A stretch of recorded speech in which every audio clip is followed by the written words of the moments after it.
Magandang hapon na po, mami na mahal. Tayo po'y panandali ang manalangin bago tayo dumako sa mga banal na salita ng Diyos nating mapakinggan.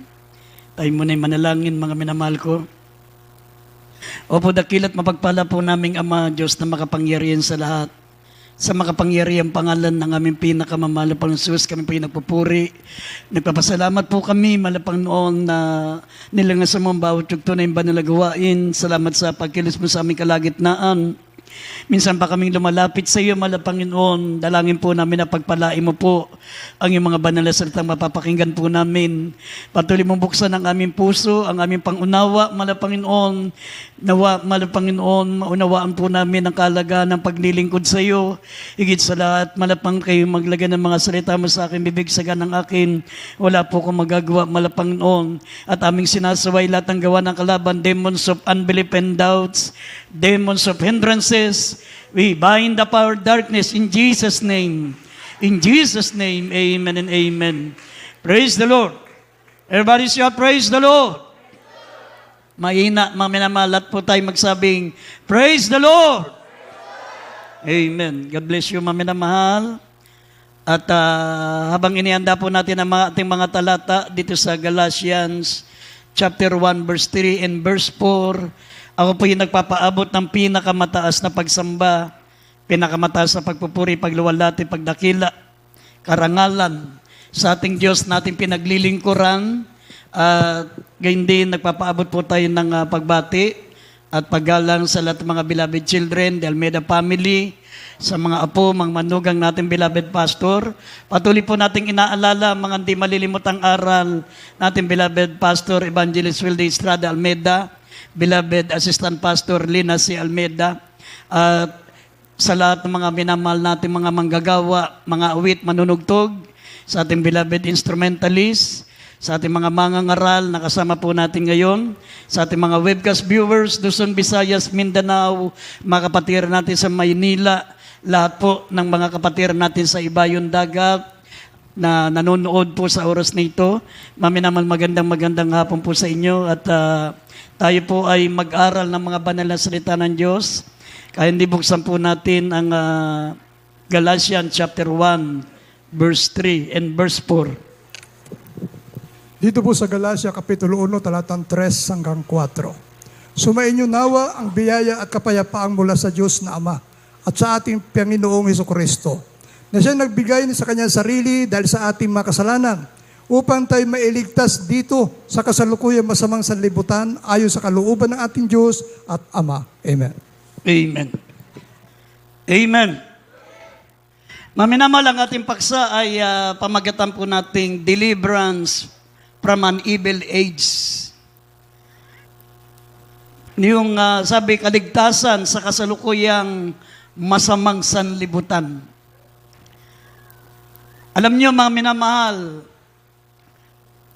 kapag ikaw ay sumusunod sa kalooban ng Diyos, pag ginagawa mo ang kalooban ng ating pinakamamahal na Panginoon, mga minamahal, isa po sa mararanasan ng mga tunay na mga anak ng Diyos, yung tinatawag na panganib. Sa bilang mga mangangaral, mga minamahal, alam nyo ang pangangaral ng salita ng Diyos between life and death. Kaya nga kami, kapag kami nangaral, mga minamahal, na i-rouse namin yung pangangaral namin na walang insidente, walang kapamakan nangyari sa amin. Lumulod kami, nagpapasalamat kami sa ating pinakamamahal na Panginoon sapagkat na ipahayag namin ng malwalhati ang mga banal na salita ng Diyos, lalo na sa mga lugar, mga minamahal, na napakapanganib, sa mga lugar, mga minamahal, na hindi nila tanggap ang salita ng Diyos, katulad po sa dako po ng Maluso, Hulo, yung mga Abu Sayyaf doon, mga minamahal, may preacher po tayong nag-preach doon, inagisan sila ng granada. Ang iba sa kanila, mga minamahal, ay namatay na. Ang iba ay nagkatabi-tabingi ang muka. Pero yung ating beloved preacher doon, mga minamahal, Brother Alvin Flores, hindi po siya tinablan. Alam nyo, isa sa pinakamapanganib na mga minamahal na kalagayan, ng isang tao ay ang pagiging mangangaral. Napakahirap ng pagiging mangangaral, mga minamahal. Kaya nga, kung hindi kami pinili ng Diyos bilang mangangaral, ito ang pinakamahirap na profesyon. Ito yung pinakamahirap na tungkulin na gusto naming iwanan. Kaso kung iiwanan namin ang pagiging mangangaral, paano na lang ang mga mananampalataya? Paano na lang ang mga tao po, mga minamahal, na umaasa sa mga tunay na lingkod ng Diyos para madala sa langit? Lalo na sa ministry natin, ang preacher walang sweldo. Walang sweldo ang preacher natin. Walang allowance. Ang tawag lang sa tinatanggap nila blessing. Bibigyan ng blessing sa church, pangkain, yun lang. Pero kung meron man kayo nakikita mga pagpapala sa mga manggagawa, merong mga kapatirang hinipo ng Panginoon, nagbigay sila ayon sa bukal sa kanilang mga puso, hindi sila hiningian, hindi sila maminamahal, inuobliga na magbigay. Ito'y bukal sa puso nila. Amen. Naalala ko, maminamahal, nung naka-duty kami sa Kawayan. Sa anong lugar yon? Tumawini, Isabela. Ang dami ko ng karanasan, maminamahal, na talagang nabingit ang buhay namin. Biro mo, 5 lalaking may mga itak. Sinugod po yung aming pastoral house, hinahanap ako, tatagain kami. Wala naman kaming kasalanan sa kanila. Ang may kasalanan sa kanila, yung kamag-anak nila, na hiningian lang nila ng 500. Ayaw magbigay. Tapos pinapatutuon niya sa pulpito, nagbigay siya ng 500,000. Hindi naman dito, dun sa Central Church. Kaya akala sa amin ibinigay. Hinahanap kami, may mga itak.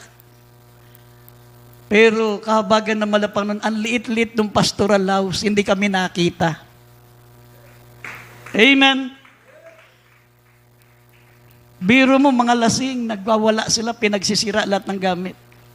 Kaya nga, kung nabasa nyo, kung nalaman nyo yung nangyari sa isang napakabatang preacher, 31 lang, habang nangangaral ng Word of God, binaril, patay. Yung ang pangalan siya is Charlie Kerr. Nangangaral siya. Ang damin po naming naranasan ganitong pangangaral, ganitong sistema, maminamahal. Pero kinabagan kami ng mahal na Panginoon. Hindi namin naranasan kami namatay sapagkat mayroong Diyos na nag-iingat sa atin. Mga preacher na pinadala sa Mindanao na ating beloved pastor, sa Abu Sayyaf, 12 silang nagpunta roon, nakauwi silang 12 din. Ang pagkakaiba nila sa atin, mga minamahal, tayo nagpa-fasting and prayer. Nagpe-pray tayo, mayroon tayong mahabang panalangin. Ito mga preacher din po sila, mga minamahal, pero yun ang hindi nila nalaman na sekreto ng ating beloved pastor, yung fasting and prayer, yung pagpupuri ng mahaba para protectionan tayo ng ating dakilang Diyos. Amen. At dito po, sabi ni Apostol Pablo, mga minamahal, na siyang nagbigay ng kanyang sarili dahil sa ating makasalanan upang tayo'y maligtas dito sa kasalukuyang masamang sanlibutan. Ang mundo natin, kung tawagin ng banal na kasulatan, ay masamang sanlibutan. Masamang sanlibutan. Kaya anytime tayo, mga minamahal, ngayon hindi pag-aanong wars, pero darating ang araw, sabi nga ng Biblia, ipagkakanulo ng magulang ang kanyang mga anak. Ipagkakanulo ng anak ang kanyang mga magulang.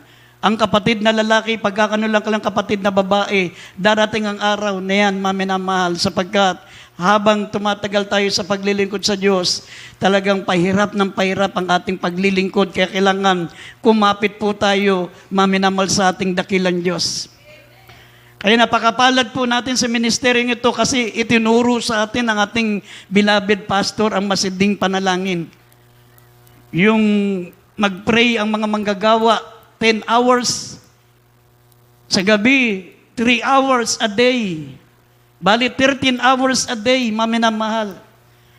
Itong mga nangyayari sa mga ganitong Kristiyano na napapahamak po sila, kulang lang po sila ng prayer. Pero hindi nila kalugian yon. Dahil ang kamatayan sa mga Kristiyano ay pakinabang. For to me to live is Christ, and to die is gain. Kasi kung ako papipiliin, mas gusto ko pong mamatay sa pangangaral. Ayokong mamatay sa aksidente. Ayokong mamatay sa sakit. Ayokong mamatay sa katandaan. Kung akong papipiliin, mas gusto kong mamatay na nangangaral. Kasi isang malaking pribileyo, maminamahal, na namatay ka alang-alang sa pangangaral ng salita ng Diyos. Katulad nila Apostol Pablo, si Apostol Pedro. Si Apostol Pablo, pinako yan ng patiwarik. Lahat ng mga apostol noon, namatay sila sa karumal-dumal na kamatayan. Si Pablo, pinugutan ng ulo. Si Marcos, kinaladkad hanggang siya'y mamatay. Si Lucas, ibinitin sa puno. Ibinitin siya hanggang mamatay. Si Andres, itinali sa krus at pinagsisibat. Si Bartolome, binalatan ng buhay. Si Tomas, sinaksak ng sibat. Si James, pinagpapalo. Yung kapatid na Malapanganan Salam, pinagpapalo at tinulog sa templo. Si Jude, na kapatid din ng Malapanganan Salaman, pinana habang nangangaral. At si Matias, na naging kahalili ni Judas, binato hanggang mamatay. Ganun po ang kapalaran ng mga mangangaral. Kaya nga, hindi lingid sa atin yung mga nabalitaan natin sa Amerika. Isang napakabatang mangangaral. Batang-bata. Ang layo pa ng kanyang mararating bilang mangangaral.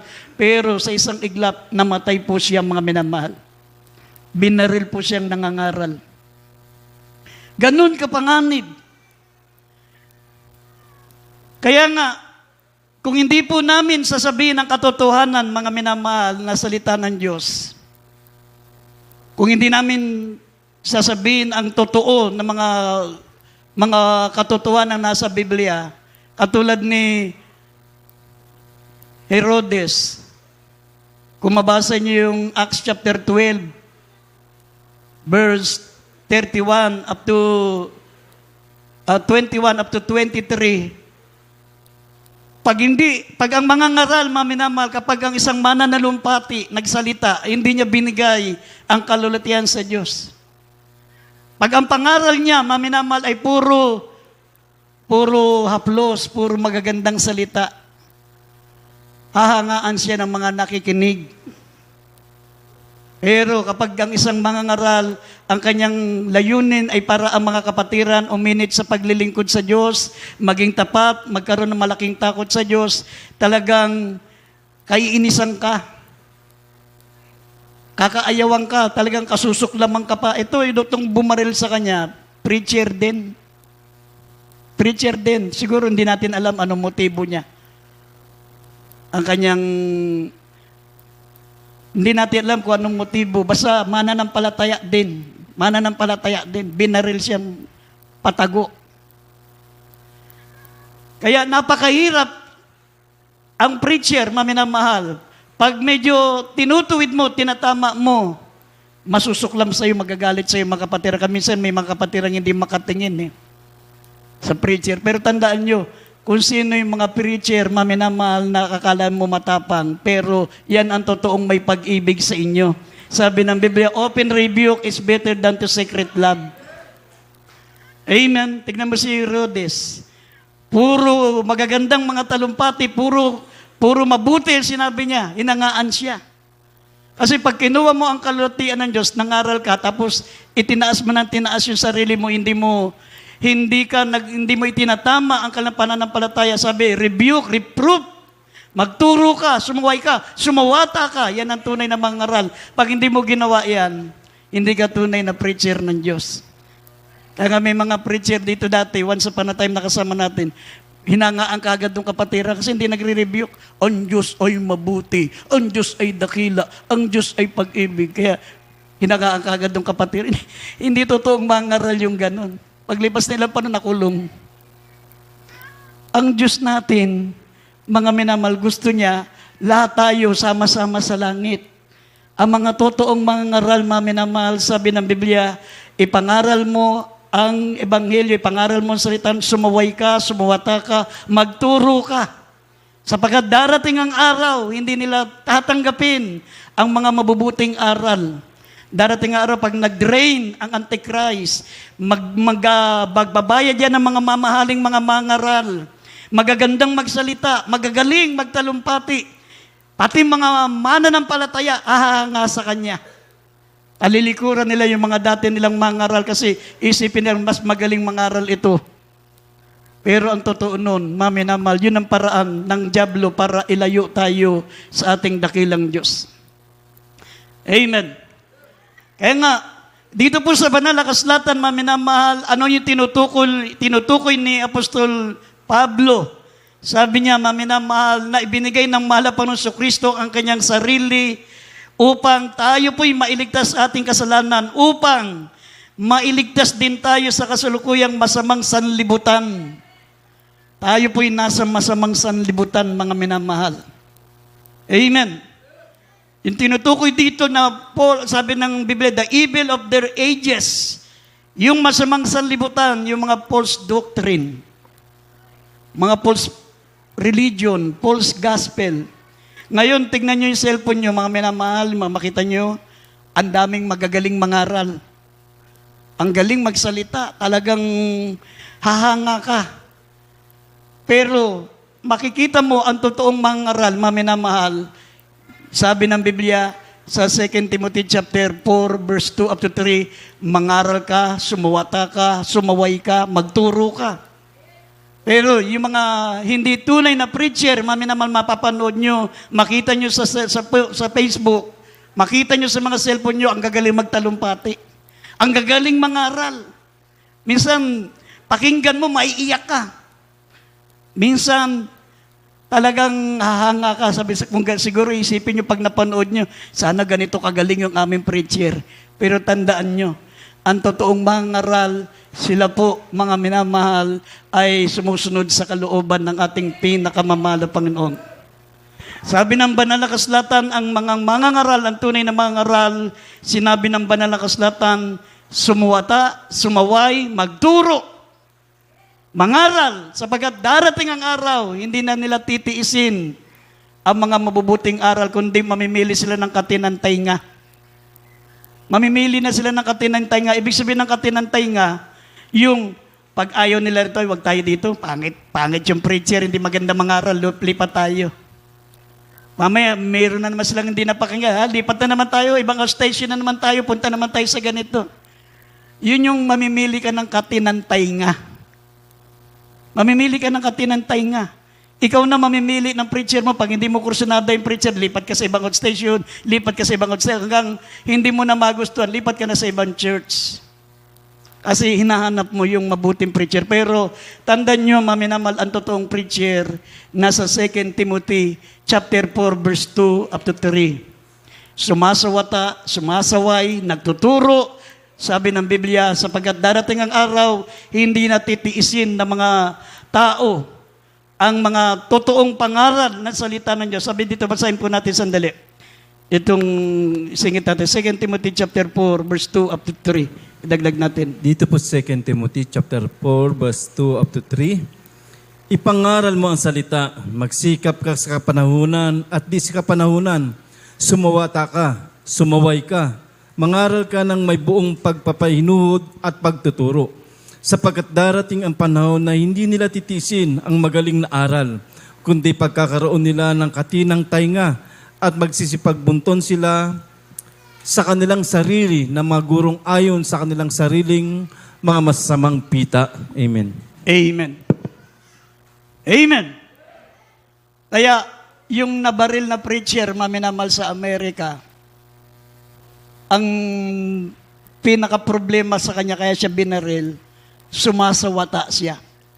Sinawata niya ang mga homosexual, ang mga same-sex marriage. Sinawata niya mga minamahal ang mga lesbian. Sinawata niya ang mga bawal. Pero kulang siya ng prayer. Dito, ang ating beloved pastor, pag sumuwata ng mga NPA, sumuwata ng mga kasalanan, yung mga tomboy, mga bakla, pag sumuwata, nagpa-fasting ng 40 days. Kasi alam niya yung panganib. Alam ng beloved pastor, ano yung hinaharap na panganib. Amen? Ganon. Kaya makita niyo yung pagkakaiba ng preacher, tsaka preacher ng ibang fellowship, tsaka preacher dito sa atin. Dito sa atin, mahabang manalangin ang preacher, nananalangin mahaba. At yung may mga fasting and prayer pa, bago naging preacher, may mga fasting and prayer pa. Pero ewan ko kung nagpe-pray sila kung may fasting and prayer yung mga preacher. Biro mo, kung kami hindi nakaranas ng fasting and prayer, siguro buto-buto na kami ngayon. Biro mo, pasukin ka ng lasing. Pasukin yung bahay. Ang lit-lit lang ng bahay sambahan doon sa Tumawi ni Isabela. Lahat sila may kanya-kanyang itak. Ang liit-liit, hindi kami nakita. Nandun lang kami sa kwarto. Yung mga ibang kasama ko, gumawa na ng self-defense sa biwag. Hindi ka tutulungan ng Diyos. Kumuha sila ng 2x2, nilagyan ng mahabang pako. Kuya, baka pasukin tayo dito eh. Sabi ko, magtiwala kayo sa Diyos. Hanggat hindi ako sumisignal, walang kikilos sa inyo, bitawan nyo yan. Pero mo, nilagyan ng pako yung mga 2x4. Huwag kayong, hindi kayo maliligtas ng Diyos. Sa kabagan ng malapal, umabot sila ng umaga, sinimula nila ng hating gabi. Umabot ng umaga, walang nakita. Hindi kami nakita. Pinagsisira na lang yung mga gamit. Akala nila wala kami. Hindi nila alam, protektado kami ng ating pinakamamahal na Panginoon. Ang dami namin naranasan, mga minamahal. Kaya nga, ang pagiging mangangaral, mga minamahal, talagang napakahirap. Napakamapanganib. Tapos, wala kang sweldo. Wala kang, di katulad sa ibang pelo sa church, sa isang simbahan ng tao. May allowance, may sweldo, may kotse, may house and lot. Pero, ang mga preacher, sa katotohanan, umaasa sa Diyos, umaasa sa pananampalataya sa ating pinakamamahal na Panginoon. Amen. Kaya nga, mag-ingat tayo mga minamahal. Sabi po rito, yung evil of our ages. Ito po ang mga kasamaan na mangyayari sa panahon natin ngayon. Sabi rito, sabi Galatia 1:6 hanggang 11, sabi po rito mga minamahal, maraming mga Kristiyanong lilipat sa ibang ebanghelyo. Lilipat sila sa ibang ebanghelyo. Basahin natin ang mga talata kindly. Galatia 1:6 hanggang 11. Dito po sa Galatia Kapitulo 1, talata 6 hanggang 11. Ako'y namamangha na kay dali ninyo magsilipat sa ibang ebanghelyo, buhat sa tumawag sa inyo sa biyaya ni Kristo. Na ito'y hindi ibang ebanghelyo, kundi mayroong ilan ang sa inyo'y nagsisiligalig at nag-iipig na pasamain ang ebanghelyo ni Kristo. Natapot kahimat kami o isang anghel na mula sa langit ang mangaral sa inyo na anumang ebanghelyo na iba sa amin pinangaral sa inyo ay matakwil. Ayon sa amin sinabi ng una, ay muling gayon ang aking sinasabi ngayon. Kung ang sino man ay mangaral sa inyo ng anumang ebanghelyo na iba kaysa inyong tinanggap na ay matakwil. Sapagkat ako bagay naghihikayat ngayon sa mga tao sa Diyos, o ako bagay nagsisikap na magbigay lugod sa mga tao, kung ako'y nagbibigay lugod sa mga tao, hindi ako ang magiging alipin ni Kristo. Sapagkat aking ipinatatalastas sa inyo, mga kapatid, tungkol sa ebanghelyo na aking pinangaral na ito'y hindi ayon sa tao. Amen. Amen. Amen. Everybody shout praise the Lord.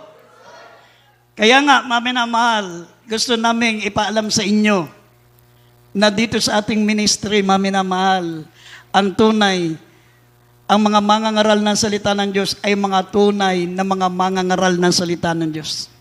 Kasi kung hindi totoong mga preacher, ang mga preacher dito, sumuko na. Sumuko na sa hirap. Kaya nga yung ibang mga namin makasama, nagtrabaho na lang, yung iba nagnegosyo. Pero kung makita nyo ang preacher na natili 20 taon, 30 taon, 40 taon, mga minamahal, mapalad kayo. Suportahan nyo sapagkat sila ay mga totoong preacher ng ating pinakamamahal na Panginoon. Amen. Sabi nga rito, mga minamahal, may mga ibang nagsilipat sa ibang ebanghelyo. Ha? Sabi, ako'y namamanga na kay dali niyong nagsilipat sa ibang ebanghelyo buhat sa tumawag sa inyo sa biyaya ni Kristo. Na ito'y hindi ibang ebanghelyo, kundi mayroong ilan na sa inyo'y nagsisiligalig at nag-iibig pasamain ng ebanghelyo ni Kristo. Meron talaga. Ito nyo yung iba, lumipat sa ganun kasi inisip nga, ay mas maganda rito, mas magaling ang preacher dito. Pero yung preacher dito, yung preacher doon, hindi naman sa pag-ano, ang daming kaso. Tapos bukod doon, na sasangkot sa tinatawag na homosexuality. Ang daming mga bagay na hindi karapat dapat sa harapan ng ating pinakamamahal na Panginoon. Kaya nga, sabi ng mahal na Panginoon, namamanga ako sa iyo, bakit nagsilipat kayo sa ibang ebanghelyo? Buwat sa tumawag sa inyo sa biyaya ni Kristo. Hindi talaga maalis yun eh. Kasi may mga dahilan, maminamal, bakit yung iba yung nagsisilipat. Yung iba, hindi nila ma-enjoy yung kanilang buhay. Bilang lalaki, bilang babae, ang daming bawal. Pero tandaan nyo, mga minamahal, ang isang gawain, ang isang pananampalataya na maraming bawal, yan po ay patungo sa langit. Yan po ay pang-rapture. Amen? Kasi may dalawang uri ng Kristiyano, maminamalang akit sa langit. Yung isang pang-rapture at yung isang, tatlo. Yung isa pang-rapture, kukunin kang buhay. Pangalawang Kristiyanong mapupunta sa langit, yung mamamatay sila physically, pero pagdilat nila, doon sila sa langit. At ang pangatlong Kristiyano, maminamal na aakit sa langit, yung maiwan sa rapture. Mapugutan ka ng ulo bago ka maakit sa langit. Tatlong klase ng Kristiyano ang sistema ng pag-akit natin sa langit.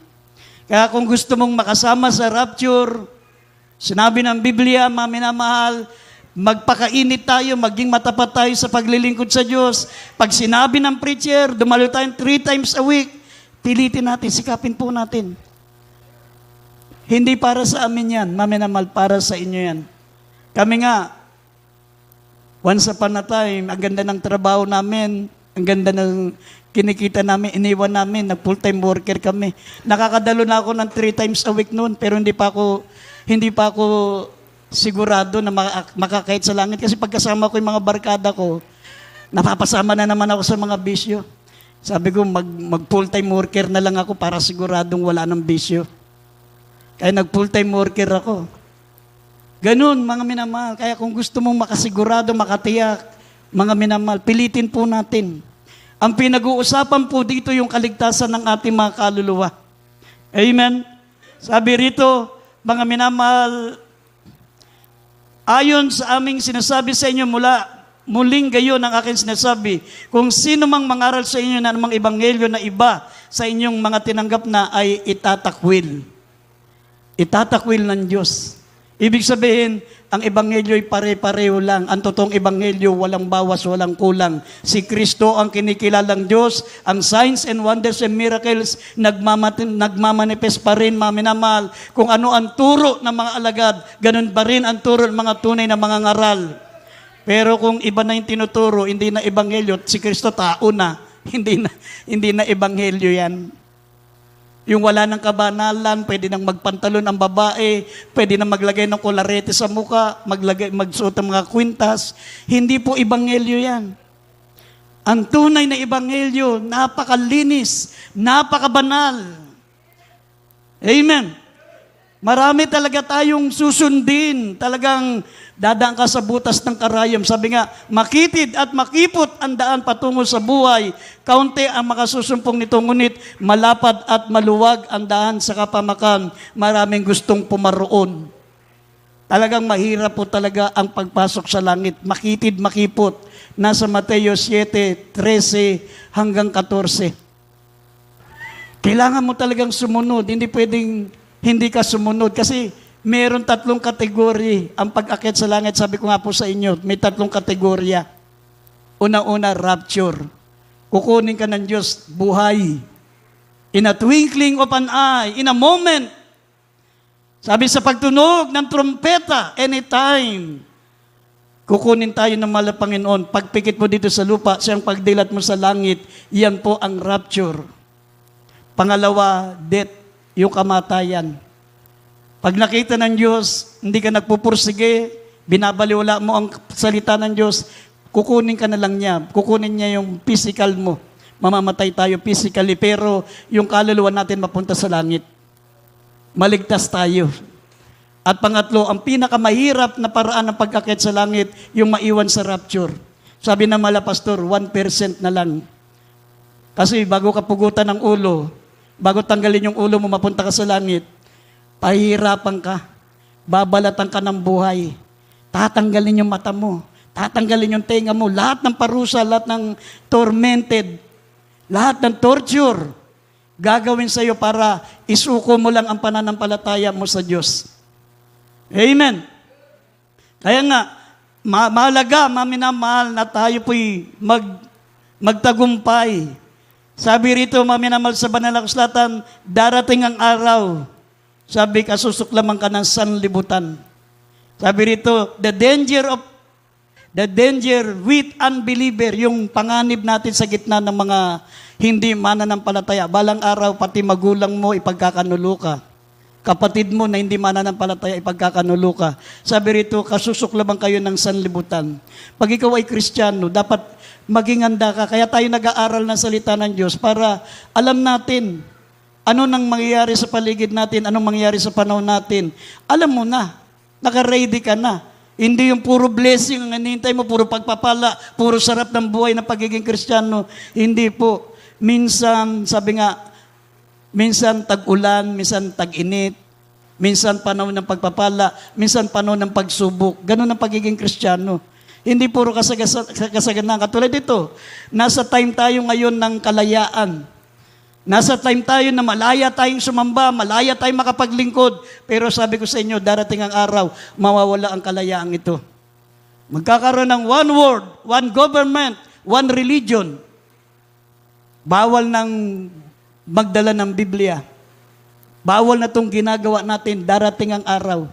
Pag look na, pag umupo na sa tinatawag na church, yung ginawa, yung nawalang church sa Israel, ngayon ay itinatayo yan, patago.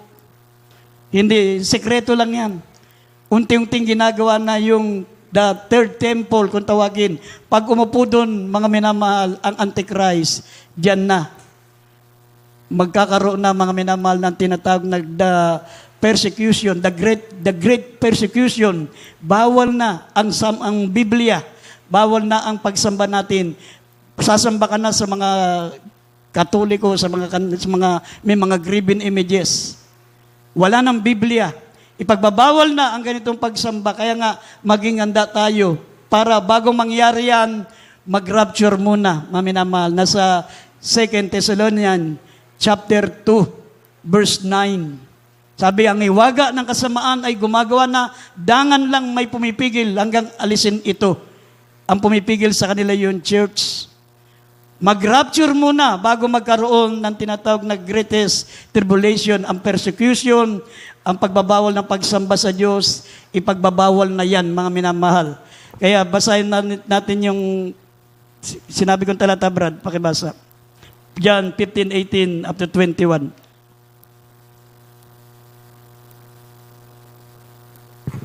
Dito po sa John 15, verse 18 up to 21.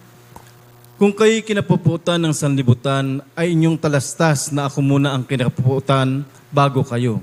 Kung kayo'y taga-sanlibutan, ay ibigin ng sanlibutan ang kanyang sarili. Ngunit sapagkat hindi taga-sanlibutan, kundi kayo hinirang ko sa sanlibutan. Kaya napuput sa inyo ang sanlibutan. Alalahanin niyo ang salitang sa inyo ay aking sinabi. Ang alipin ay hindi dakila sa kanyang Panginoon. Kung ako'y kanilang pinag-uusig, kayo man ay kanilang pag-uusigin din. Kung tinupad nila ang aking salita, ang inyo man ay tutuparin din. Datapat ang lahat ng mabagay nito ay gagawin nila sa inyo dahil sa aking pangalan, sapagkat hindi nila nakikilala ang sa akin nagsugo. Amen. Amen. Amen. Sabi ng Biblia, maminamahal, darating ang araw magkaroon ng tinatawag na persecution. Uusigin tayo ng sanlibutan. Sabi, kung kayo'y taga sanlibutan, iibigin kayo ng sanlibutan. Ngunit, sapagat kayo hindi na taga sanlibutan, kundi inirang ko mula sa sanlibutan, mapupuot sa inyo ang sanlibutan. Kaya kapag ikaw ay mananampalataya ni Kristo, kapag patuloy ka naglilingkod sa Diyos, katulad nung sinabi ko sa inyong preacher, wala siyang ibang ginawa sa buong buhay niya, maminamal, kundi mangaral. Punta siya sa eskwelahan, nangangaral ng salita ng Diyos. Punta siya, maminamahal, sa Office of the President. Bima, pati sa Office of the President, nangangaral siya ng Ebanghelyo. Sa mga eskwelahan, sa mga opisina, nangangaral siya, ang tapang niya, pero ang mali niya, maaring kulang sa prayer. Hindi niya nagagawa yung totoong panalangin. Kasi pag ikaw hindi prayerful, hindi ka nananalangin. Sabi nga ng beloved pastor, pag hindi ka prayerful, ipagwagwagwagan ka ni Satanas. Wala kang laban. Wala kang kalaban-laban kay Satanas. Pero kung ikaw ay prayerful, nagpupuri, nag-aayuno, walang laban sa iyo si Satanas. Ang sandata nila, sabi ni Malapastor, ay luces lang. Amen. Tignan nyo sa Maluso, nagisa ng Granada sila Brother Alvin, nagputukan, nagtaka yung mga Abu Sayyaf, nakatayo pa rin yung mga Kristiyano. Pero yung mga baguhan, ang first time pa lang dumalo na nagkaroon ng depekto yung katawan nila, pero hindi sila namatay. Nilean sila, maminamal ni beloved ng ating mahal na kapatid. Pinagaling sila, nabuhay sila. Pinagaling ng ating pinakamamahal na Panginoon. Saan kayo makakita ng ganyang miracles? Amen. Nagpunta ang ating beloved pastor sa lugar ng Abu Sayyaf, sa mismong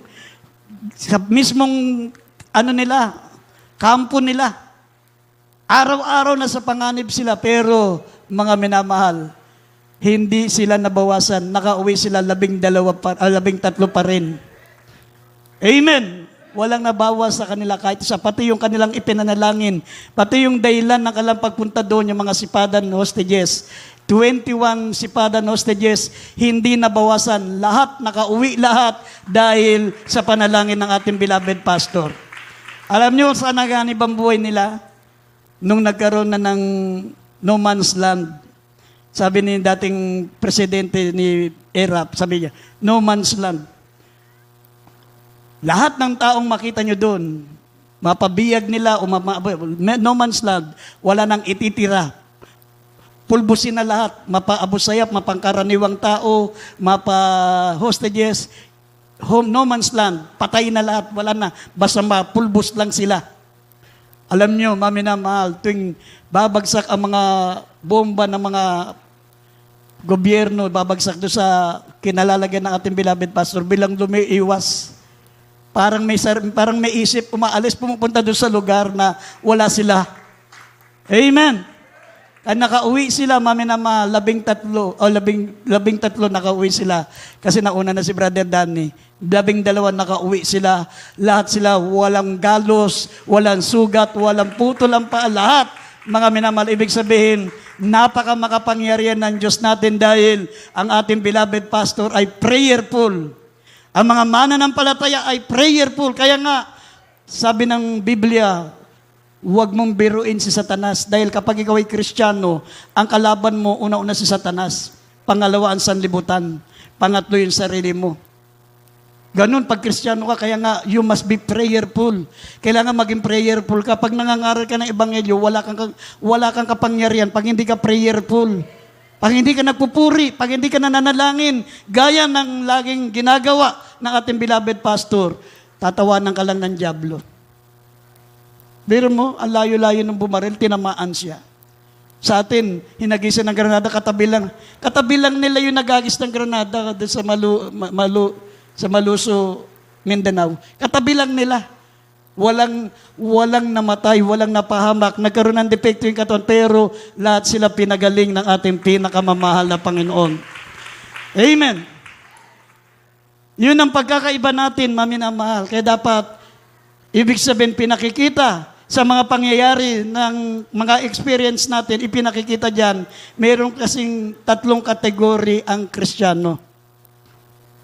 Hindi lang tayo ang tunay na anak ng Diyos. Meron mga Kristiyano rin sa ibang fellowship. Meron mga tunay na mananampalataya sa ibang fellowship.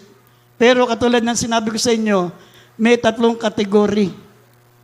Meron pang rapture, merong mamamatay, at meron namang maiwan sa rapture. Ngayon, kung gusto mong makasama sa rapture, magpakainit kang dumalo sa paglilingkod sa Diyos. Dumalo ka palagi. Huwag kang liliban. Sundin natin ang utos ng ating mahal na Panginoon. Sundin natin ang utos na ibinibili ng ating beloved pastor para sigurado tayong ma-rapture.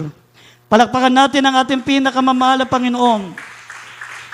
Everybody say, praise the Lord. Ito ang pinakamahirap na mangyayari sa mga mananampalataya, maminamahal. Ang sabi rito, division among brethren. Magkaroon ng division among brethren. Merong mga Kristiyanong pabor sa preacher, merong Kristiyanong ayaw sa preacher. Kaya nagkakaroon ng division. Nagkakaroon ng tinatawag na familiarity. Kaya sa Bible, nangyari din yan. Sabi na, ako kay Pedro ako, gusto ko si Pedro. Ako gusto ko si Pablo. Ay ako gusto ko si Cephas. Ako gusto ko si... Nagkakaroon ng ganun tinatawag na pagkabahabahagi. Kaya yun ang nagiging dahilan kung bakit mga minamahal nagkakaroon ng division sa church, at yun ang dahilan kung bakit hindi magmanifest ang kapangyarihan ng malapang, nagiging hadlang pala yun. Tignan nyo, basahin natin sa Banal na Kasulatan sa 1 Corinto 3:4 hanggang 6, at dito sa Galatia 2:11 hanggang 16. Dito po sa 1 Corinto Kapitulo 3, at 4, talatang 3 hanggang 6. 6. Natupot sa ganang akin ay isang bagay na totoong maliit ang ako'y siyasatin ninyo. Unang pagsisiyasat ng tao. Oo, ako hindi nagsisiyasat sa aking sarili, sapagkat wala akong nalalamang anumang laban sa aking sarili. 1 Corinto po. 1 Corinto 3:4 Excuse po, 3:4 hanggang 6. hanggang 6. Sapagkat kung sinasabi ng isa, ako'y kay Pablo, at ng iba, ako'y kay Apolos, hindi ba kayo mga tao? Ano nga si Apolos at ano si Pablo? Mga ministro na sa pamagitan nila ay nagsisampalataya kayo, at ang bawat isa ayon sa pinagkaloob ng Panginoon sa kanya. Ako ang nagtanim, si Apolos ang nagdilig, ngunit ang Diyos ang siyang nagpalago. Ano pat walang anuman ang nagtatanim ni ang nagdidilig, kundi ang Diyos na nagpapalago. Ngayon, ang nagtatanim at ang nagdidilig ay isa. Ngunit ang bawat isa ay tatanggap ng kanyang sariling kagantihan ayon sa kanyang sariling pagpapagal. Amen. Sapagkat, Amen. Okay na po. Dito naman sa Galatia 2:11 hanggang 16. dito po sa Galatia Kapitulo 2, talatang 11 hanggang 16. Galatia Kapitulo 2, talatang 11 hanggang 16. Ngunit nang dumating si Sipas sa Antioquia, ay sumalangsang ako sa kanya ng mukhaan, sapagkat siya nararapat hatulan. Sapagkat bago magsidating ang ilang mula kay Santiago, ay nakisalo siya sa mga hentel. Ngunit nang sila'y magsidating na, siya'y umurong at humiwalay sa mga hentel, palibasa'y natatakot sa mga pagtutuli. At ang ibang mga Hudyo ay nangagpakunwari rin namang kasama niya. Pati si Bernabe ay nabuyo sa kanilang pagkukunwari. Ngunit nang aking makita na hindi sila nagsisilakad na matuwid o ayon sa katotohanan ng Ebanghelyo, sinabi ko kay Sipas sa harapan nilang lahat, kung ikaw na Hudyo ay namumuhay gaya ng mga hentel at di gaya ng mga Hudyo, bakit mo pinipilit ang mga hintil na mamuhay na gaya ng mga Hudyo? Tayo nga'y Hudyo sa katutubo at hindi mga makasalanang hintil. Ngunit sapagkat nalalaman ng mga tao, ay nalalaman na ang tao ay hindi inaaring ganap sa gawain ayon sa kautusan. Maliban na sa pamagitan ng pananampalataya kay Jesucristo, tayo rin ay nagsisampalataya kay Kristo Jesus upang tayo ariing ganap pamagitan ng pananampalataya kay Kristo at hindi dahil sa mga gawang ayon sa kautusan. Sapagkat sa mga gawang ayon sa kautusan ay hindi aring ganap ang sinumang laban. Amen. Palakpakan natin ang ating pinakamamahal na Panginoon. Ganun po, maminamahal. Kaya nga, kung halimbawa may mga tinatawag na favoritism, talagang nangyayari din po yan sa church. Kahit sa unang panahon. Nabasa natin, maminamahal, ang iba, pabor sila kay Pedro, iba pabor kay Pablo, iba kay Cephas. May mga favoritism sila. Pero sabi ni Apostol Pablo, hindi kayo lumalakad sa Espiritu, kundi lumalakad kayo sa laman. Amen. Sabi, tayong lahat ay inaring ganap sa pamagitan ng pananampalataya kay Kristo. Maliban sa pananampalataya kay Kristo, at tayo rin ay nagsasampalataya kay Kristo upang tayo ariing ganap sa pamagitan ng pananampalataya kay Kristo at hindi dahil sa gawang ayon sa kautusan, sapagkat sa mga gawang kautusan ayon sa kautusan ay hindi inaaring ganap ang sinuman. Amen. Ibig sabihin, dapat, mga minamahal, dapat nakapokus tayo sa ating pinakamamahal na Panginoon. Amen. Look unto Jesus, the author and the finisher of our faith. Ang tignan natin yung salita ng Diyos. Ang tignan natin, maminamalangangaan natin, yung mga salita ng mahal na Panginoon na napapakinggan natin, hindi yung nagsasalita. Tignan nyo sa huling talata, si Herodes, sabi rito sa mga gawa, Kapitulo 12, sabi rito, 21 hanggang 23, hinangaan nila si Herodes, karakadaka kinain ng uod.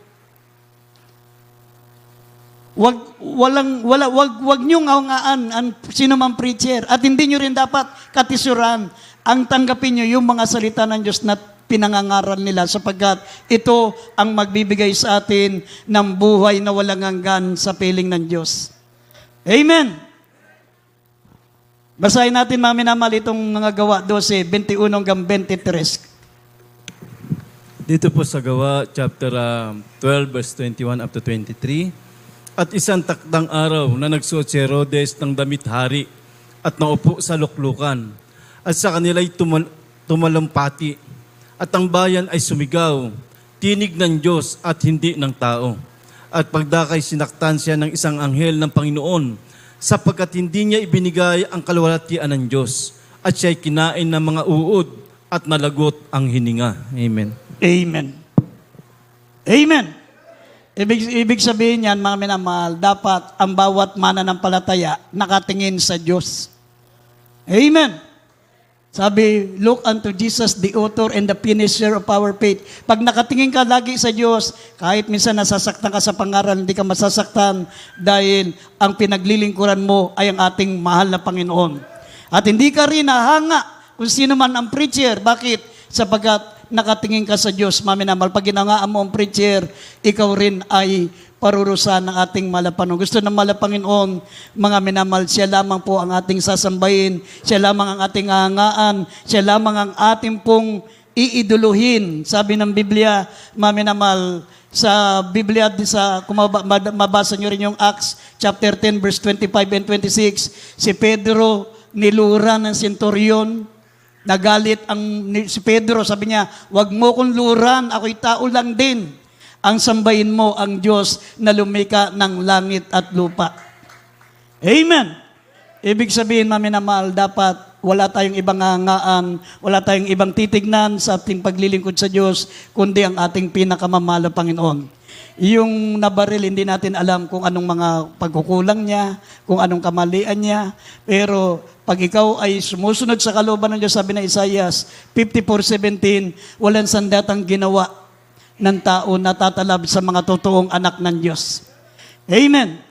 Siguro, hinangaan na siya. Pag hinangaan ka na ng tao, maminamahal, sikat ka na, hinangaan ka na, doon nawawala ang protection ng Diyos kasi sabi ng Biblia, I will not share my glory to another. Hindi niya ibibigay ang kalulatian sa iba.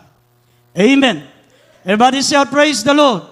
Kaya sa ating paglilingkod sa Diyos, maminamahal, naka-stick tayo sa Diyos. Stick to one. Wala tayong titignan Wala tayong hangaan, kundi ang Diyos na lumikha ng langit at lupa. Siya lamang ang paglingkod natin ng buong katapatan sa ating paglilingkod sa ating dakilang Diyos. Tayo po tumayo, mami na mahal. Umawit po tayo sa ating dakilang Diyos. Awitan natin ang ating pinakamamahal na Panginoon. Awitin po natin ang awiting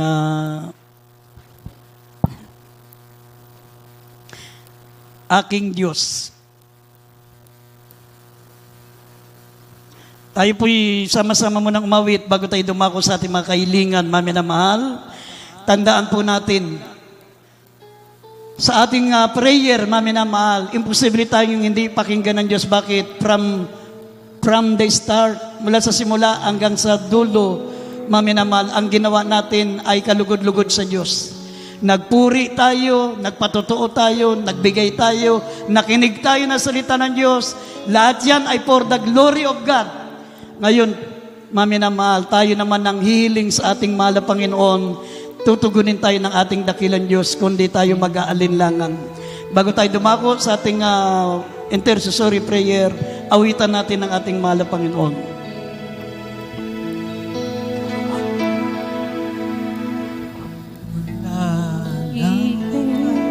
Makilala ko Sabayan po natin ang mga awit, mga minamahal.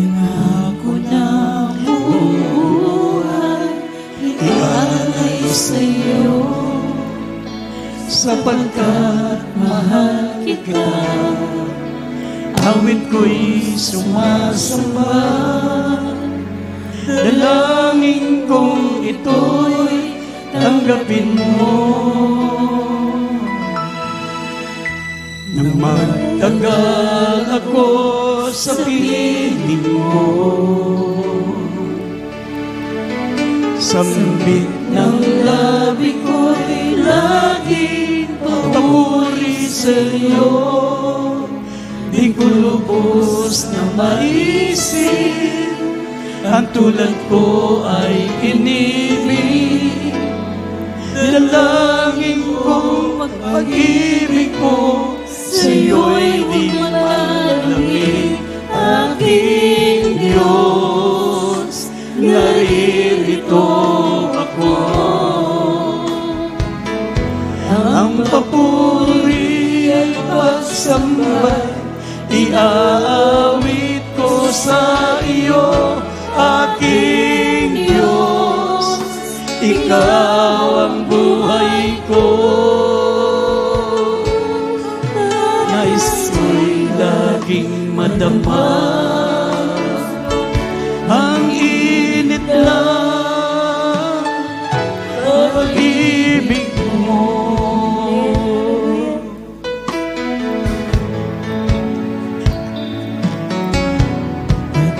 Dakilaan ang pag-ibig mo.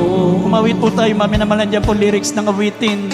Bago tayo dumako sa ating mga kahilingan, awitan natin ang ating dakilang Diyos. Hallelujah, sambahin natin siya. Purihin natin ang ating dakilang Diyos na gumawa ng langit at lupa, nagligtas sa atin mula sa lusak na kasalanan.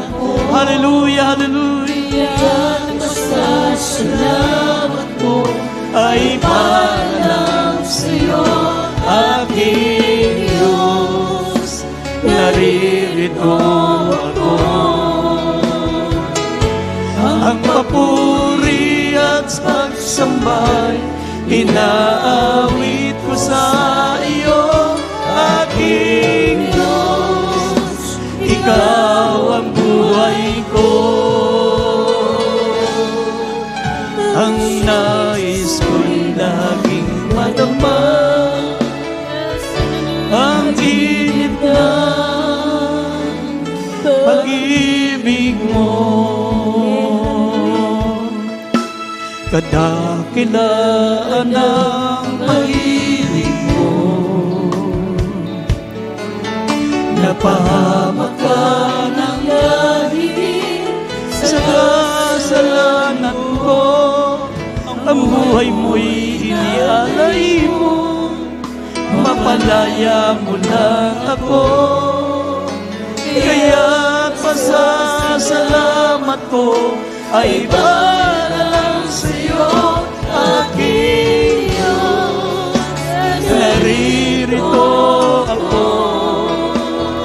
Mabawi tayo mga minamahal. Hallelujah, hallelujah, hallelujah.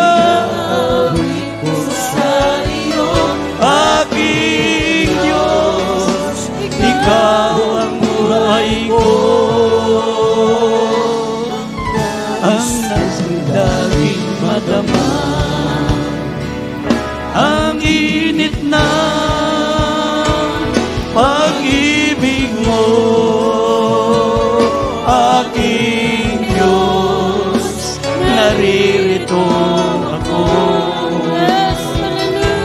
Ang papuri, pagsambay, inaawit ko sa iyo. Aking Diyos, Ikaw ang buhay ko. Laging madama ang init na pag-ibig mo. Aking Diyos, naririto ako. Ang papuri at pagsambay, inaawit ko sa iyo. Aking Diyos, Ikaw ang buhay ko. Ang nais ko'y laging madama, ang init na pag-ibig mo. Ang nais ko'y laging madama, ang init na pag-ibig mo. Manalangin po tayo mga minamahal. Sama-sama nating idalangin sa ating dakilang Diyos ang ating mga kahilingan, mga minamahal. Ano man ang ating mga pangailangan. Tandaan nyo, mga minamahal, ang umahad lang sa hindi pagtugon ng Diyos sa ating mga panalangin ay ang ating mga kasalanan. Sinabi ng John 9:31, God heareth not sinners, but if any man be a worshipper of God and do it His will, him He heareth. Hindi pinakikinggan ng Diyos ang panalangin ng mga makasalanan, ngunit ang gumagawa ng kanyang banal na kalooban ay kanyang pakikinggan. Kaya nga, mula simula, maminamahal, mula simula ng ating banal na gawain, lahat yon ay kalooban ng Diyos. Pagpupuri, pag-awit, patotoo, hanggang sa pakikinig ng salita ng Diyos, yan po'y ginawa natin ang kalooban ng Diyos. Ngayon, pagkatapos natin gawin ang kalooban ng Diyos, tayo naman ang pakikinggan ng malapang noon sa ating panalangin.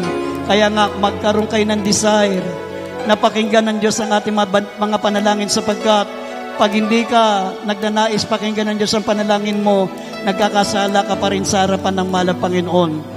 Gusto niya, hangarin mong pakinggan niya anuman ang iyong mga dalangin. Sama-sama nating idalangin sa Diyos ang ating mga pangailangan, ang ating mga kahilingan. Mga minamahal, manalangin po tayo. Opo, dakila at mapagpala po naming Ama, Diyos na makapangyarihan sa lahat, sa makapangyarihang pangalan ng mahal na Panginoong Hesus. Minsan pa, mahal na Panginoon, narito po kami, sama-sama po naming idinudulog sa iyo ang lahat ng mga kahilingan ng mga anak mo, mahal na Panginoon. Ano man po ang kanyang mga problema, ano man po ang kanyang mga taglay na karamdaman, ano man po ang kanyang inilalapit sa iyo, dakilang Diyos. Kami po'y nananampalataya, mahal na Panginoon, na bago kami lumisan sa banal na lugar na ito, kakamtin namin ang katugunan ng aming mapanalangin, sapagkat ikaw ang Diyos, na ikaw ay naliligayahan, mahal na Panginoon, sa pagtugon mo ng aming mga panalangin, dakilang Diyos. Kaya kami po ay dumadalangin sa iyo, dakilang Diyos. Ano man po ang aming mga karamdaman, ano man ang aming mga problema, ano man po mga pangailangan nila, bigyan mo ng katugunan sa malang kapamaraanan. Pagpalain mo po mga minamahal namin mga kapatirang ito, Diyos, sa mga pangyarihang pangalan ni Jesus, sa mga pangyarihang pangalan ng mahal na Panginoon Jesus. In Jesus' name, lahat magsabing Amen. Ipatong natin ang ating mga kamay sa ating mga ulo, mga minamahal. Ang kabilang kamay, patong natin sa bahagi ng ating mga katawan na may karamdaman. Banggitin niyo po specific, mga minamahal, para mas madaling tugunin ng Diyos ang ating mga panalangin. Kasi ang mga demonyo, may mga pangalan din yan. demonyo ng cancer, demonyo ng diabetes, asthma, sakit sa puso, high blood, demonyo ng pagmumura, demonyo na walang ganang makinig na salita ng Diyos, demonyo ng mga alinlangan, yan po yung mga demonyo lahat. Sawayin natin lahat ng gawa ng demonyo, mami na mahal, lahat ng gawa ng kalaban, sawayin natin sa makapangyarihang pangalan ni Jesus. Hallelujah. Opo, dakilat mapagpala po naming Ama, iunat mo po ang iyong makapangyarihang kamay sa oras na ito. Sinasaway namin lahat ng uri ng sakit at karamdaman, demons of infirmities and diseases, demons of cancer, leukemia, diabetes, asthma, sakit sa puso, high blood, lahat ng mga sakit karamdaman, demons of unbelief and doubts, panghihina, panlupaypay, kawalang gana sa paglilingkod sa Diyos. Lumayas kayo sa makapangyarihang pangalan ni Jesus. Vices begun. Problem be solved in the name of Jesus. Hallelujah. Hallelujah. Bless us, O Lord God, in Jesus' name. In Jesus' name, amen and amen. Tayo pong lahat ay tumayo.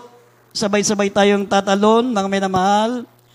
Angkinin po natin na tinugunan ng Diyos ang ating mga panalangin. Nasa Lucas 6:23, maminamal sabi diyan, magsilundag kayo sa tuwa, napakalaki ng gantimpala natin sa langit. Kaya nga yung mga ginagawa natin dito, hindi natin nagagawa sa ating kinagisnang reliyon, sa ating simbahan, kasi hindi sila biblical. Pero ito, nakakatawang tignan, akala nila nakakatawa tayo, pero biblical yan. Nasa Lucas 6:23, magsilundag kayo sa tuwa, napakalaki ng gantimpala natin sa langit. Amen! Sabay-sabay sumigaw, mami na malaban tumatalon 3 beses. Hallelujah, praise the Lord. Hallelujah, praise the Lord. Hallelujah, praise the Lord. Hallelujah, praise the Lord. Palakpakan po natin ang ating pinakamamahalang Panginoon. God bless you po, mami na mahal. We love you so much. But there is Jesus loves you more. At bago tayo dumako sa ating mga announcement, mami na mahal, gaya ng ating ginagawa tuwing araw ng Biyernes at araw ng Linggo, meron tayong special love offering na kukunin dahil ang ating pastoral house ay hindi pa po natin kumpletong nababayaran. Ito po yung ating inulugulugan pa. Maminamal, meron pa tayong kulang-kulang 2 taon pa, may 1 taon pa, maminamahal, bago matapos ang ating kontrata. Kaya malapit na po, maminamahal, tayo po ikukuha natin special love offering para sa ating inulugang pastoral house. Narito po ang ating beloved brother Wilfredo. Panalangin po ang ating special love offering at binibigay kong pong pagkakataon sa ating beloved preacher, beloved brother Lando. Hallelujah, praise the Lord. God bless po, beloved ordained preacher, Boy Kulayo, at tayo manalangin. Upang pa namin, Ama, sa pangalang pinakamamahal na Jesus, na ito po kami ng pagkaloob ng special offering, mga Panginoon, sa magkakaloob, mga Panginoon, pagpalain, balik ng makalibang beses, mga Panginoon, patuloy pagpalain ng kalang kabuhayan, pinakakitaan, mga Panginoon, sa lahat wala po may pagkaloob kawan ng kawalan, yung pagpalain, pa sa sunod, makabahagi sa napibigay, ito sa mo dalangin, sa ng panalangin, mga pasutara, sa mga tamay sa Panginoon Jesus. Hallelujah, praise the Lord. Amen. Praise God. God bless po. Brother Fredo. Tayo ay magbigay upang tayo'y pagpalain. Ating sundin ang nagutos sa atin. Ikaw po at ano ating ibigay, sapagkat sa pagbibigay mayroong buhay. Tayo ay magbigay upang tayo'y pagpalain. Ating sundin ang nagutos sa atin. Ikaw po at handog aking ibigay, sapagkat sa pagbibigay mayroong buhay. Sapagkat sa pagbibigay mayroong buhay. Sapagkat sa pagbibigay mayroong buhay.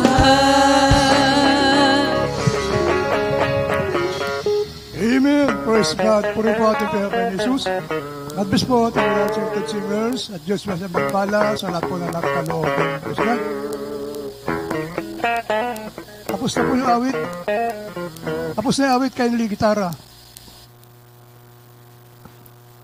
Sa ating minamahal na bisita, patuloy po minamahal ating pananambahan po dito sa ating pastoral house. Minamahal, tayo 3 beses na pananambahan. Sa loob po ng 1 linggo, minamahal ito yung araw po ng Merkoles, Yan po yung ating midweek service. Nagsisimula po tayo ng alas 3 ng hapon hanggang alas 7 ng gabi. At araw po ng Biyernes, minamal overnight prayer po ito, alas 9 ng gabi hanggang alas 4 na madaling araw ng Sabado. Araw po ng Linggo, katulad kanina, nagsimula po tayo ng alas 9 ng umaga, tapos po tayo ng ganito pong oras tuwing araw po yan ng Linggo. Yan po yung ating regular na oras po na ating pananambahan dito sa ating pastoral house, minamahal. At ating kaliligtaan yung ating Facebook Live, minamahal Jesus Miracle Hour, gabi-gabi po ito. Lunes hanggang Sabado, minamahal alas 9 ng gabi hanggang alas 10 po yan ng gabi. At yung ating television program naman po sa Dako ng Maynila sa PTV Channel 4. Naman, every other Saturday na po yung ating TV program sa Dako ng Maynila. Hindi po tuwing Sabado na, every other Saturday po yung ating TV program sa Dako ng Maynila. Ganun din po oras manimaman, alas 10:30 ng gabi hanggang alas 12 po yan ang ating gabi, every other Saturday sa PTV Channel 4. At wag din po natin kaliligtaan minamal yung ating radio program sa Dako po ng Maynila sa DCME 1530, talahapitan ng ating mga radyo na Lunes hanggang Sabado, alas 11 ng gabi, alas 12 po yan ang ating gabi. Yan po, minamul ating mga schedule, ating radio program, television program, ating Facebook Live dito po, minamul sa ating pastoral house, Jesus Miracle Hour, minamul yung ating oras sa ating mga services, at araw dito po sa ating pastoral house. Amen. Praise God. Mayroon po tayong bautismo, sa hindi pa po nabautismohan, may bautismo po. At libre po ang bautismo po dito, maging yung damit po na suot-suot po ninyo, hindi po nababasa yan, dahil mayroon po tayong ginagamit na baptismal robe. Kung sino po hindi pa na bautismo, may bautismo po mamaya. Minamahal, mayroon din po lihas. Minamahal, sa maibig palihas, minamahal, makipag-ugnayan na kayo sa ating pinapay ni Jesus. O pagdating po sa harapan may mamaya, tuloy-tuloy na po yung ating paglilihans. Mayroon din po tayong kaunsiling, may mga katanungan po kayo patungkol sa paglilingkod sa walang Panginoon. Mangyari lumapit lamang po sa ating beloved preachers area. Nandiyan po ating beloved ordained preacher. Siya po nakahanda na kayo po yung kanyang paglingkuran. Amen. Praise God. At minamahal, praise God. Mamaya po sa lahat ng beloved choir, minamahal, pagkatapos po natin closing prayer, may meeting po tayo, panandian po may meeting, minamahal, patungkol po sa nalapit nating church anniversary. Amen, praise God. Itong darating na October, minamahal, anniversary crusade po. Pag-uusapan po natin yan, minamahal, kaya wala munang alis sa ating beloved choir. Mamaya po, pagkatapos po natin closing prayer. At tulong-tulong po tayo, minamahal, pag-ayos sa ating mga upuan, pagkatapos po natin closing prayer. Amen, praise God. Kung minamahal, wala na po additional announcement, ay tumayo na po. Magpasalamat na po tayo sa ating pinapay na Jesus. Tinatapos na matagumpay na pananamba sa araw na ito, maging sa ating pagsamantalang paghiwalay, panalangin na rin po ito na ating beloved brother Paulo Bondok. Amen. Praise God. Amen. Praise the Lord. God bless you po sa ating beloved preacher, beloved brother Lando Montilla. Tayo po muna mag-isang manalangin sa ating closing prayer. Tayo po dumalangin. Dakilang Diyos sa mga banal sa makapangyarihang pangalan ni Jesus, kami po nagpapasalamat sa tagumpay ng banal na gawain na natapos sa araw na ito, Diyos. Salamat po. Simula kanina hanggang sa mga oras na ito, kami po nagbibigay papuri, pagluwalhati, pagdadakila sa iyong banal na pangalan. Aming mahal na po yung Kristo. Salamat sa paglagis mo po sa bawat bahagi na tunay pinagpala mong bawat yugto. Salamat sa papuring awitin ng beloved choir. Simula sa awitin ng beloved children's choir, awitin po ng beloved youth choir, awitin ng beloved adults choir, ganoon din po sa awitin ng beloved Jesus, Finest Generation Choir na nadama namin na banal mo presensya. Salamat na katunayan na ikaw ay aming kasama lagi sa tuwing kami mananambahan ng Malaping Noon. Salamat din po sa Ebanghelyo ng Kaligtasan naming napakinggan na pag-aralan na dinala po ng mga ngaral na siyang pagkaing di napapanis, tatagal hanggang sa buhay na walang hanggan. Babaunin namin mga salita mo naming napapakinggan at kung papaano din akong payapa, ligtas sa mga anak sa lugar na ito sa aming pasamantala paghiwa-hiwalay. Ingatan mo po lahat ng mga maglalakbay, lalo na po sa mga magmamaneho, mga naka-single motor, mga naka-four wheels, at tatawid sa mga tawiran. Ingatan mo sila, makarating may payapa, ligtas ang lang tahanan itong aming samudalangin sa makapangyarihang pangalan ni Jesus. Hallelujah! Amen. God bless mo, Lord Pao. Kamayan po tayo, minamahal. Ingat po sa pagtawid. Tanda po nyo. Kaya may iniibig. Nung mas iniibig po tayo natin, pinapay ni Jesus. Amen.